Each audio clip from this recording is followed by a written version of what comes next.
सभी को नमस्कार। 5 दिन का faculty development programme Mahatma Gandhi national council of rural education की तरफ से ऑर्गेनाइज किया गया था और 5 दिन के बाद ये प्लान की गई थी कि विजिट किया जाए किसी गांव में, ताकि वहां पर गांव की ग्राउंड रियलिटी को पता किया जा सके।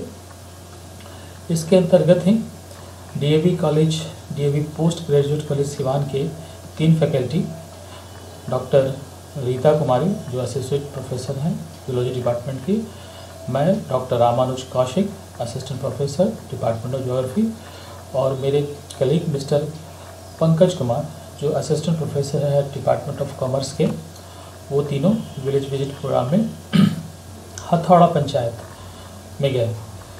हथौड़ा पंचायत में जाने से पहले मैं थोड़ा सा एक ओवरव्यू दे दूं कि ये जो हथौड़ा पंचायत है वो बिहार में है और बिहार के सिवान ज़िले में है। आप देख सकेंगे कि इसमें रेड कलर से सिवान जिला को लोकेट किया गया है, जो उत्तर प्रदेश के सटे बिहार के पश्चिमी हिस्से में पड़ता है। और इसी सिवान के अंतर्गत एक प्रखंड है हुसैनगंज प्रखंड, जो सिवान के मध्य में पड़ता है। वहाँ पर ये हथौड़ा पंचायत है। तो हुसैनगंज पंचायत आप देख पा रहे होंगे सिवान के बीच में है, और उसके अंतर्गत आप ये देखिए हुसैनगंज ब्लॉक आ गया और उसके बीच में हथौड़ा पंचायत है। हथौड़ा पंचायत बेसिकली 2 राजस्व गांव हथौड़ा और धनखड़ पंचायत को मिलकर बना है। आप देखेंगे कि इसके चारों साइड हबीबनगर, मरकन, छाता, हथौड़ी, बिंदवल, खशारा, शहाब, जादपुर, ये सब पंचायतें हैं। और इस प्रकार हम देखते हैं कि हथौड़ा का लोकेशन हुसैनगंज ब्लॉक के बीच में पड़ता है। ये उस हथौड़ा पंचायत का एक गूगल मैप से लिया गया ओवरव्यू है, जो दिखाता है कि कैसे ये दाहा नदी इसके बगल से गुजरती है और दाहा नदी के किनारे ये गांव बसा हुआ है। गांव कंपोजिट है, सेटलमेंट का है, बीच में ये गांव गठा हुआ गांव है और सड़कों के किनारे ये गांव फैलता जा रहा है। इससे ये स्पष्ट चलता है कि ये सघन गांव था, सघन बस्ती का गांव था, और जैसे जैसे लोगों में संपन्नता बढ़ी वो रोड के किनारे पुनः और आगे खेत खलिहानों की तरफ बसना शुरू किए। इसलिए ये पूरा सेटलमेंट एक कंपोजिट टाइप का सेटलमेंट हमें देखने को मिलता है। तो अब ये हम देखते हैं कि जो हमारी यात्रा थी, जो सिवान से शुरू हुई थी DAV post graduate college Siwan से हथौड़ा के लिए, तो इससे इस मैप से स्पष्ट है कि ये हथौड़ा पंचायत डीएवी कॉलेज से ठीक अर्थात सिवान से ठीक दक्षिण में है और लगभग 6.8 किलोमीटर है। एक ब्लू रंग के लाइन से इसको स्पष्ट किया गया है और बहुत ज़्यादा दूर नहीं है। और ये दाहा नदी के किनारे किनारे आप देखेंगे सिवान से जो सड़कें आती हैं हथौड़ा की तरफ, वो आपको देखने को मिलती है। तो हमारी यात्रा डीएवी कॉलेज से शुरू हुई और हम तीनों जो कलीग हैं हम लोग यहीं पर मिले और फिर यहाँ से हम लोगों ने शुरुआत की। हम आपको एक ओवरव्यू देना चाहते हैं गूगल अर्थ के माध्यम से कैसे वो सिवान से हम लोग हथौड़ा पहुँचे। आप ये देख सकते हैं एक सेटेलाइट इमेज, इसमें आप देखेंगे कि सिवान जो है एक शहरों के बीच में बसा हुआ, एक सघन बस्ती के बीच बसा हुआ एक कॉलेज है, पीजी कॉलेज है, और यहाँ से हम लोगों ने शुरुआत की दक्षिण की तरफ। और ये आप देख सकते हैं कि जैसे जैसे शहर से हम बाहर निकल रहे हैं सेटलमेंट कम होता जा रहा है, लेकिन बीच बीच में छोटे छोटे गांव देखने को मिलते हैं। ये दाहा नदी का देखिए ये मियांडरिंग है, यहाँ नदियाँ घूम घूम के चलती है जो कर्व बनाते हुए जा रही हैं, खेत खलिहानों के बीच होते हुए हम लोग देखिए ये दाहा नदी इसके बगल से होते हुए हम आ रही हैं आते हुए, और हम लोग हथौड़ा पंचायत पहुँचे। तो ये हम लोग हथौड़ा पंचायत पहुंच गए जो सिवान से लगभग 8-7 किलोमीटर के आसपास है। तो हथौड़ा पर हम लोग पहुंचे। तो ये हथौड़ा पंचायत का एक ओवरव्यू है, आप देख सकते हैं। ये स्कूल है और इसके इर्द गिर्द पक्के मकान हैं, जैसे कि ये स्टेट हाईवे के बगल में बसा हुआ है। और हमारी कलीग रीता मैम, पंकज जी उस गाँव के मुखिया जी, और हमारे रविंद्र पाठक सर एक सीनियर हमारे उस गांव के निवासी हैं, उनके साथ हम लोग गांव के भ्रमण के लिए निकले हैं। चारों साइड हरियाली गुनगुनाती ठंडी में धूप में घूमने का आनंद ही कुछ और होता है। और इस प्रकार हम देखते हैं कि पूरा गांव हम लोगों ने इस प्रकार से मुआयना किया और गांव का हालचाल लेने की कोशिश की। भ्रमण के दौरान हम लोग वहाँ के मुखिया, जिसे संपूर्ण भारत में सरपंच पद से जाना जाता है, से मिला, जिनका नाम था श्री विजय कुमार चौधरी। और साथ ही साथ उस क्षेत्र के बुजुर्ग और अनुभवी हमारे सीनियर प्रोफेसर रविंद्र पाठक सर से भी मिला। उन्होंने उस गांव की ऐतिहासिक पृष्ठभूमि, माइग्रेशन की समस्या, इन सब के बारे में विस्तार से बताया। यहाँ लोगों को जमीन कम है, इसलिए नौकरी करने के लिए बाहर जाने वालों की संख्या हमेशा ज़्यादा रही, लेकिन क्षेत्र परिवार के लिए भी लोग थोड़े जिम्मेवार रहे, इसलिए सबसे ज़्यादा मनी ऑर्डर आता था पहले। और आज भी इसी एक क्षेत्र से बहुत ज़्यादा लोग जो अरब में चले गए, आज भी वो बैंक से मनी ट्रांसफर ज़्यादा आता है जिले में, क्योंकि जमीन कम है, आबादी अच्छी है, इसलिए लोग रोजगार के लिए बाहर घूमते हैं। सबसे बात करने के बाद हम लोग स्कूल भ्रमण पर गए और कुछ शिक्षकों से मिले। प्रस्तुत है उसका ब्यौरा। देखिए यहाँ का ये स्कूल है राजकीय उच्च मध्य विद्यालय बड़का टोला हथौड़ा। तो यहाँ के कुछ टीचर्स हैं, उनसे हमारी मुलाकात सर ने करवाई। सर का नाम बताया जाए। शशि कुमार प्रसाद। शशि कुमार। कितने स्टूडेंट हैं यहाँ पे? 264। ये प्राइमरी स्कूल है ना? मध्य विद्यालय, उत्क्रमित मध्य विद्यालय। उत्क्रमित मतलब प्राइमरी से इसको अपग्रेड कर दिया गया है। बच्चे आ रहे हैं कोरोना के बाद। उस बच्चे ने भी इशारा में बहुत अच्छा बोला, मैं भी बहुत अच्छे से आप लोग भी अच्छे से पढ़िए, मन से पढ़िए, डॉक्टर में। अरे वाह, बहुत लोग पुलिस बनना चाह रहे हैं। क्यों भाई, पुलिस क्यों बनना चाह रहे हैं? बताओ बताओ, शर्माओ नहीं, ये बताएगा ना। हाँ बताओ, क्यों बनाना चाह रहे? देश की रक्षा करने। बहुत बढ़िया। अच्छा, आपके मुखिया जी की तरह कौन बनना चाहेगा, बताइए? बड़ा होकर मुखिया जी कौन बनना चाहते हैं? आप बताइए। किन्हीं को मुखिया जी बनना है इनको हराने के लिए? अच्छा, वाह, क्या नाम है बेटा आपका? हाँ, क्या? सनोज। मुखिया जी को हरा देना है एकदम साफ, है ना? हाँ, बिल्कुल नहीं। हाँ, डॉक्टर किसको बनना है? किसको डॉक्टर बनना है? अरे वाह, बहुत अच्छी बात। सारी लड़कियां हैं सर, सारी लड़कियां। बेटा डॉक्टर क्यों बनोगे? डॉक्टर क्यों बनना है? इलाज करने के लिए। बच्चों से मिलने के बाद यही पता चला कि बच्चे काफ़ी अवेयर हैं, सजग हैं और शिक्षकों ने उन्हें बेहतर तरीके से गाइड किया है। आप देखिए स्कूल, हम लोग एक हाई स्कूल में गए जहाँ पर हमने एक स्मार्ट क्लास देखा। ये देखने की कोशिश की कि कैसे आधुनिक तकनीक से बच्चों को पढ़ाने की व्यवस्था स्कूल में की जा रही है। में स्मार्ट क्लास की भी व्यवस्था है। ये हम लोग स्मार्ट क्लास में एंटर कर रहे हैं।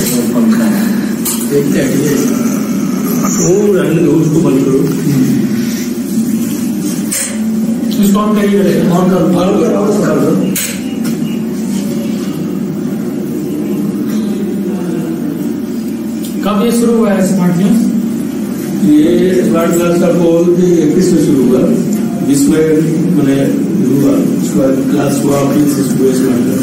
तो इसके साथ कुछ और देता होगा ना जी? कैसे इसमें क्लास चलता है? ये कंप्यूटर या कुछ लैपटॉप दिया है? कुछ करने नहीं, कुछ हुआ उसको कुछ नहीं है। फिर हम वहाँ के स्कूल के बच्चों से भी मिले और ख़ास तौर से उनसे स्वच्छता संबंधी सजगता के बारे में जानकारी ली। कुछ बच्चों ने बताया कि उनके यहाँ शौचालय अभी भी नहीं बना है और नहीं बनने की वजह जो पड़ताल की गई ये है कि उनके पास भूमि की बहुत कमी थी। मुखिया जी ने बताया कि सामुदायिक शौचालय के निर्माण की जा रही है। मैंने बच्चों से हाथ धोने की टेक्निक के बारे में पूछा, बहुत बच्चों ने बताया। प्रस्तुत है एक बच्ची का हाथ धोने की टेक्निक। एक मिनट, क्या नाम हुआ? अच्छा, पलक। अब हाथ धोने की तरीका बताएंगी, बताइए। हाँ हाँ, वेरी गुड। हाँ हाँ, फिर ये नाखून। हाँ हाँ, ठीक है। हम लोग को स्कूल के बाद पुस्तकालय ले गए, जहाँ उन्होंने बताया कि कैसे वो अपने खुद के प्रयास से यह पुस्तकालय का निर्माण कर रहे हैं ताकि शिक्षा का स्तर जो हमारे यहाँ हमारे पंचायत में है वो बना रहे। हथौड़ा पंचायत की साक्षरता लगभग 71% है, जो बिहार के औसत साक्षरता से कहीं ज़्यादा है।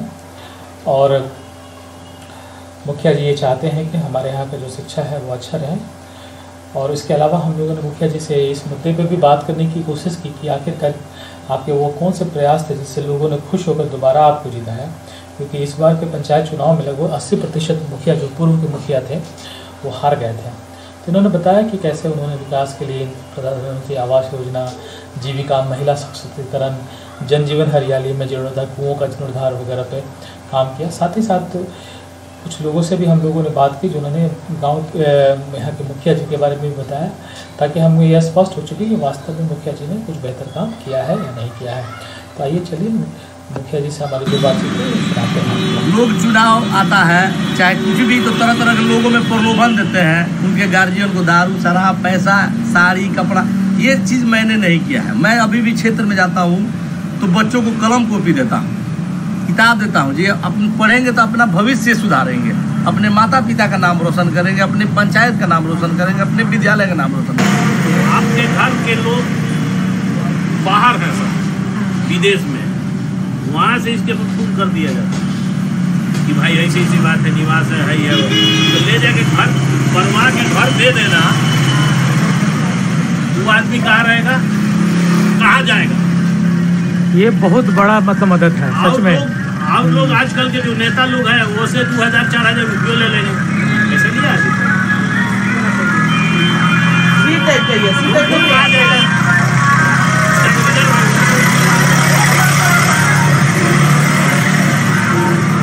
मतलब ये बहुत बड़ा वजह है ना, बाहर के लोगों को ये काफी इस तरह से मदद करते हैं। अब कोई है ये नहीं काटिए ना, हाँ। कल ये सपोर्ट कीजिए, हम एबरार हैं। हाँ। हमसे कोई आके कहा था 5000 रुपया सीओ साहब लेंगे फलाना, आपका नाम हम किसी का बताएंगे नहीं, कौन हम अपना ही बताते हैं। आप इतना लेके ले जा रहे हैं, आप लोग लेके जा रहे हैं, कोई अबरारे जाए तो उसमें तो जरूर पहुँचे, कुछ ना कुछ स्पॉन्सर भी बता दें। आई फ्री में करके दे दिया तो क्या, आजकल तो मोबाइल से मोबाइल हो रहा है, मोबाइल से हाँ हो गया आपका ही नंबर है, इसीलिए ना फ्री में भी लोग पूरा वोट भी दिया, झोली भर भर के दिया। आपकी ईमानदारी पे मिली ना, ये बहुत बड़ी बात है। हाँ जीता, लोग बहुत प्यार करते हैं। अरे लाखों रुपया इसका खर्च नहीं होगा, हमारे यहाँ एक तो 6-7 लाख रुपया खर्चा किया है उन लोगों। और भी तरह के अब आधुनिक युग हो गया है, बैंक में कहीं भी जाए तो आपको पढ़ा लिखा होना जरूरी है। अब महिलाएं भी जीविका के माध्यम से वो भी सशक्त हो रही हैं, पढ़ लिख रही हैं। और हमारे पंचायत में लगभग सभी जीविका दीदी अब किताब भी पढ़ लेती हैं। अच्छा। और अब साइन भी कर लेती हैं, स्वयं बैंक जो जमा निकासी फॉर्म होता है वो भी भर लेती हैं। अच्छा।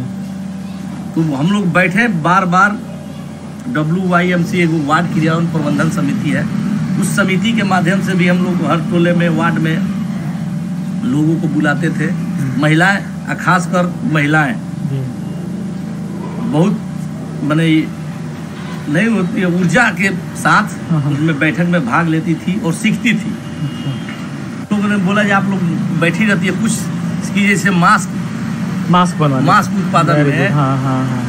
मैंने हमारा प्रखंड में हथौड़ा का विशेष स्थान था मास्क उत्पादन में। तो मास्क जो यहाँ बनता था, जी जी, तो मार्केट कैसे सेल करते थे उसको? मार्केट पंचायत में भी वितरण करा, बांटना ही था। जी जी। और उसके बाद जिला लेवल पर जी जिला पंचायती पदाधिकारी के द्वारा अपने जिला भर के पंचायतों में डिस्ट्रीब्यूट तो किया ही जाता था। और थोक विक्रेता आकर उचित दाम पर, मतलब सस्ते दाम पर वो ले जाते थे। अच्छा। तो पंचायत से ही मास्क का वितरण हो जाता था। 60 साल वृद्ध हो गए हैं, उनका मैं खुद ऑनलाइन कराकर पेंशन करवाता हूँ, मैं खुद जाता हूँ, एक सिक्का नहीं लगने देता हूँ। जगह जगह देखिए, बच्चा लोग के लिए ही, युवाओं के लिए ये मैंने अपने लागत से ये जिम का सामान खरीदा हुआ है। 1 से 1.5 महीना में इसका सेटअप मैं कराऊंगा निःशुल्क। अच्छा, घर वाले दिए हैं। वोट क्यों मुखिया जी को इस बार दिए आप? मुखिया जी को हम इसलिए वोट दिए, मुखिया जी बढ़िया है हाँ। और समाज के लिए काम करवाते हैं। अच्छा, मुखिया जी को वोट दिए। पर ऐसा कोई कैरेक्टर बताइए मुखिया जी का जो आपको सबसे अच्छा लगा होगा।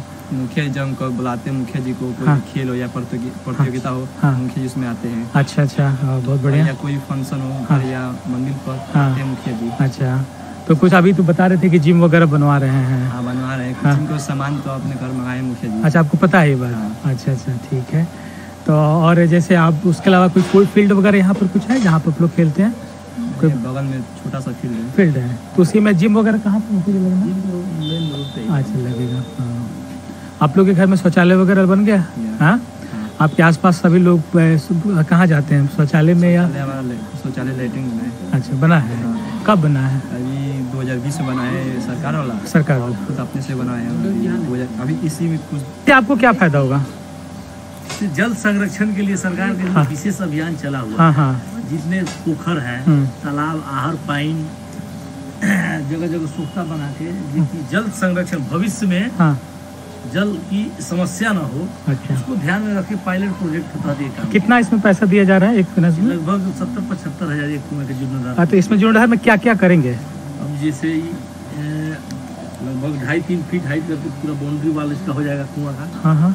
उसके बाद और 2 फीट उठेगा, हाँ। उसमें चटिया लगेगा हाँ।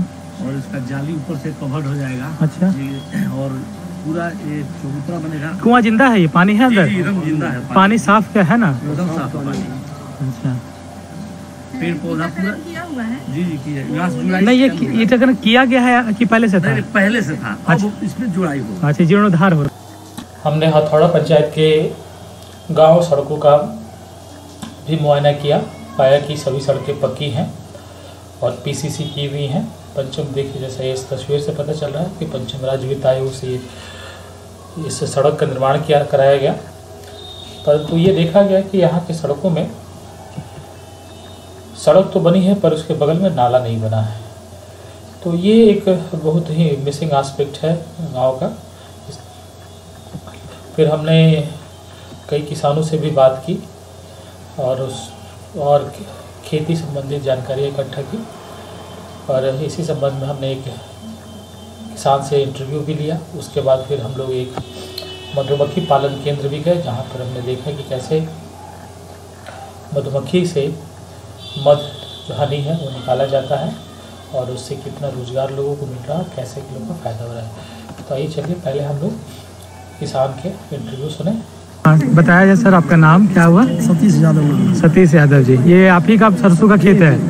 बड़ा लहलहाया हुआ है। खेती पे कैसा मेहनत करते हैं आप लोग? खेती पर सर अभी समय से सब अपने भी करते हैं। अच्छा, खेती है। अच्छा, और क्या खेती से बचत होता है आपको? बचत होता है। हाँ, कैसे बचत होता है? क्या हमारे परिवार सर 6-7 आदमी 5-7 बीघा जमीन है जी, उससे हम अपना पैदावार करते हैं, उसके बाद सब फिर मार्केट में बेच देते हैं खाने भर। अच्छा, तो पैसा मिल जाता है बढ़िया? अच्छा, सरसों पे अभी कैसे सरसों चल रहा है कुछ आइडिया? तो सर अभी रेट इसका 3000 रुपया। तो अभी तो सरसों का रेट भागा है, तो आपको तो इसका बेनिफिट मिल रहा होगा। तो वो तो पहले हम जो पुराना था दे दिया, नया वाला तो होगा, स्टॉक माल खत्म हो गया। हाँ। अभी होगा वो, तो इससे आपको ज़्यादा प्रॉफिट मिले, क्योंकि इस पर दाम तो बहुत बढ़ गया है ना? 60 रुपया किलो। 60 रुपये किलो है। अच्छा, तो 60 रुपये किलो यहाँ लेके जाते हैं या मार्केट में? हम लोग मार्केट में ट्रैक्टर पर लाद के लेगा। हम मार्केट में। मार्केट कहाँ पर ले जाते हैं? मार्केट सिवान में कहाँ पे? अरे वो सर ओवरब्रिज के नीचे। ओवरब्रिज के नीचे वाला। अच्छा अच्छा,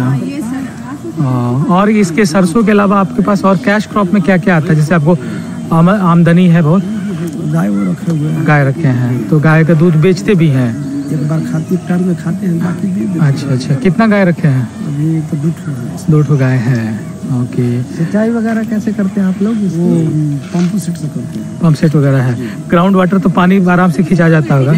तो बिजली हर हमेशा मिल रही है? हाँ, बिजली का कोई तो सोलर पंप वगैरह के बारे में सुने होंगे? जी, हाँ, इधर नहीं लगा हुआ। इधर नहीं लगी? कोई लगाए हैं यहाँ पर सोलर पंप? एक भी नहीं। नहीं है। अच्छा अच्छा, सरकार अगले 1-2 साल में सोलर पंप योजना ला रही है। हम लोग खुद जगह जगह सोलर पंप। ये मधुमक्खी पालन केंद्र है हथौड़ा पंचायत में, और यहाँ के जो लोग मधुमक्खी पालन करते हैं वो इसी सरसों के में जो फूल आया है उसी से रस लेकर ये मधुमक्खी बनते हैं। तो उसका एक बहुत विस्तृत क्षेत्र में फैला हुआ मधुमक्खी पालन केंद्र है।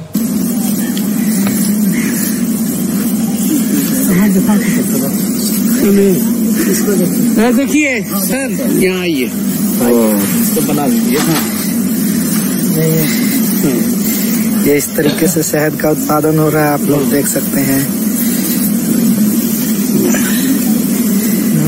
निकाल सकते हैं, ये प्लेट निकल जाएगी, एक निकाल के दिखा दो।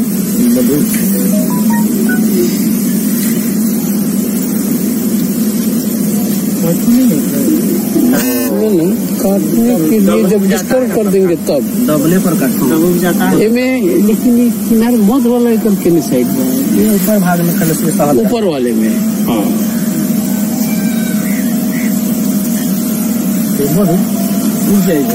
हाँ, अच्छा, इसमें खिलाते क्या है इन लोग को? नहीं पराग ही लेगा, अपने चल के आती है, तब ये नेचुरल मध है। ये तो अक्सर लोग चीनी वगैरह भी डालता है ना? नहीं, आप सामने है, देख लीजिए। अच्छा, यहाँ सामने काम हो रहा है। अच्छा, ये आप नेचुरल घुमाते हैं? उसका अंडा है, उसका वो सेट नेट है, ड्रोन है। देखिए कितना बढ़िया है, उत्पादन कर रहे हैं।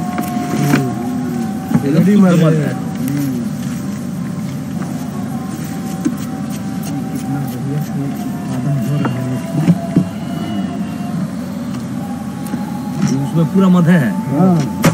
खाली एक दिन में कितना उत्पादन लगभग हो जाता है जी? कोई लिमिट नहीं है ना। मिनिमम कितना हो जाता है कम से कम? रोज नहीं, सप्ताह में। एक हफ्ते में। सर क्या नाम है आपका? चिंता साहू मेरा नाम था। चिंता साहू। और ये कब से आप कर रहे हैं? बहुत दिन हो गए, 94-95 से।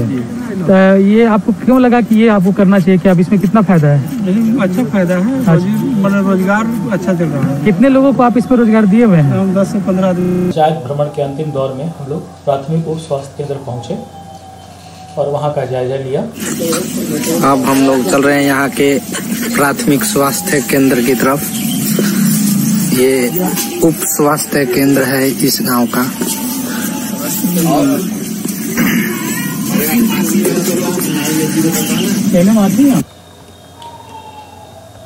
उप स्वास्थ्य केंद्र को देखकर काफ़ी निराशा हुई। स्थिति बहुत खराब थी, बहुत ही जर्जर स्थिति में ये केंद्र था। देखने से तो ऐसा ही लग रहा था कि कभी यहाँ पर कोई डॉक्टर और ना कभी एएनएम यहाँ आती है। और इसको देखने से यह स्पष्ट होता है कि क्यों बिहार की ग्रामीण क्षेत्रों में स्वास्थ्य सुविधा खराब है। ये बहुत ज़रूरी है कि पंचायती राज व्यवस्था को इतना मजबूत किया जा सके कि इसमें ग्रामीण स्वास्थ्य को और मजबूत किया जाए। इस संबंध में हम लोगों ने तय किया कि क्यों ना गांव की समस्या को लेकर प्रखंड विकास पदाधिकारी के पास जाया जाए, जो इस हथौड़ा पंचायत हुसैनगंज प्रखंड में पड़ता है। तो हम लोग ने तय किया कि जाके उनसे मिले और उनसे हथौड़ा पंचायत की समस्याओं को अवगत कराएं। तो हम लोग इस संबंध में प्रखंड विकास पदाधिकारी श्री राकेश चौबे जी से मुलाकात की। उनको हथौड़ा पंचायत की कुछ समस्याओं के बारे में, जैसे पक्की सड़क के बगल में नाला न होना, कुछ परिवार को शौचालय, जब भूमि न होने के कारण शौचालय न होना, फिर उसके बाद प्राथमिक स्वास्थ्य केंद्र की स्थिति बहुत ख़राब होना, ये सब चीज़ों में अवगत कराया और उनसे रिक्वेस्ट किया कि हथौड़ा पंचायत के विकास के लिए इन सब जगहों पे थोड़ा काम किया जाए ताकि लोग अधिक से अधिक इसका लाभ उठा सकें। और उनसे मिलने के बाद हम लोगों ने तय किया कि अब हम लोग सिवान की तरफ वापस लौटते हैं। और इस प्रकार हमारा जो विलेज विजिट जो कार्यक्रम था वो संपन्न हुआ और इससे काफ़ी कुछ सीखने को हम लोग को मिला, भविष्य में बेहतर सीख सकें, इसका अपने एकेडमिक्स लाइफ में काफ़ी अच्छा इस्तेमाल कर सकें।